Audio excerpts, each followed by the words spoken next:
Well, a county spokesperson tells me that Judge Brown has no plans to rescind his mask mandate. Today, Texas Attorney General Ken Paxton said cities and counties had until 4 p.m. to acknowledge that their orders are void. He's also asking people to report mask mandates to his office. Today, UT Law professor Randy Urban helped us break all of this down. He explains the Disaster Act of 1975 gives Governor Abbott the power to make orders that act as law.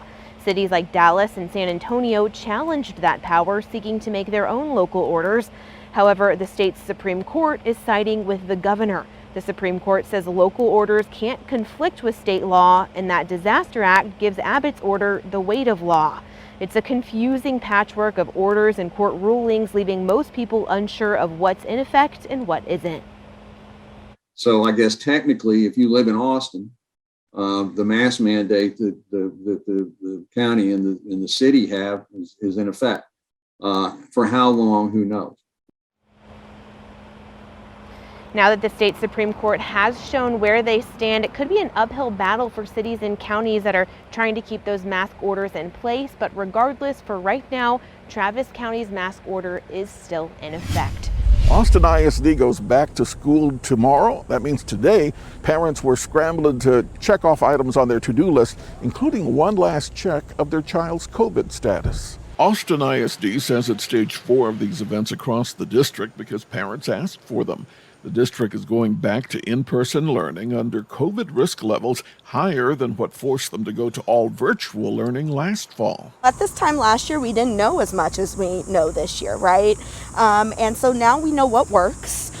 We know that wearing a mask works. We know that vaccines work. We know that washing your hands works and staying home when you're sick works. If any of the COVID test results today come back positive, Austin ISD is ready to act. The case will go to the district COVID response team. There will be contact tracing. Notifications will be sent out as needed, and the district will work directly with the infected student and their campus. And if we do have a student test positive, we will be in contact with that campus to be able to provide support to that student and to that family, and to make sure that the student is still able to engage in learning for the first day of school. The district will also have these rapid response tests available at the schools, and they're open to doing these mass COVID testing events again. It really just depends on the resources that we need and what families need, but we are ready to meet the need if it arises. Springs has already made some changes this month ahead of their kids heading back to school, but things might still change. An emergency meeting with the Board of Trustees is set for tonight at 6 to discuss their response to COVID-19. I spoke with the superintendent just a few days ago about the start of class. Dripping Springs ISD is welcoming back 8,200 kids, and the district is seeing tremendous growth. This school year, they're opening 2 new campuses in the district for kids in person.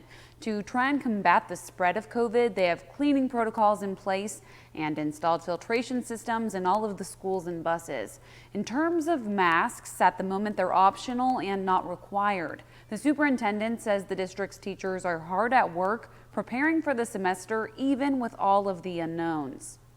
And so our focus is really the whole child and looking at everything from how they're doing when they come into the classroom and whether or not they're nervous about being back in person to how they're doing on reading and making sure that we understand their reading levels and can help them achieve a full year of growth this year. The superintendent also says they've added some staff to support the teachers this year and help with the students' transition from virtual to in-person class. And the school is offering a fully virtual option as well, and hundreds of students and their families are interested in the program. We're still expecting large crowds of people. I can tell you there are a lot of people out here right now, most of them inside of the bars, but even though Austin Pride postponed, that didn't stop businesses from closing their doors.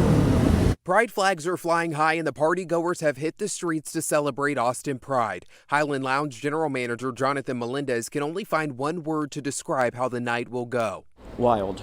Melendez says it's business as usual Saturday night. And even though Pride was postponed, we're still going to go ahead with it because, hey, it's Pride weekend in Austin. Austin Pride made the announcement to postpone the parade and festival earlier this week due to a rise in COVID-19 cases. Whether they postpone that parade or not, I refuse to miss the happiness and joy that we bring to people. Even with the postponement, Melendez doesn't expect to take a financial hit as Friday night was still busy. The several bottles of alcohol purchased for the event are still being put to use. I have no doubt that we'll be able to get through it all.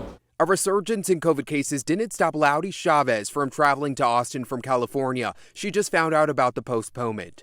Let's celebrate our gay pride. You know, it's our proud moment. So if we get infected or not, that's our own choice. She's had COVID-19 once and is still not vaccinated, but to her, it should be everyone's own decision whether or not to get it. How people say, my body, my choice. That's what people say, so that's how I feel. While the city of Austin remains in stage 5 COVID guidelines, masks will be encouraged at Highland. After going through COVID the first time, we learned a lot of different ways to make sure that our patrons don't feel attacked by having to wear masks.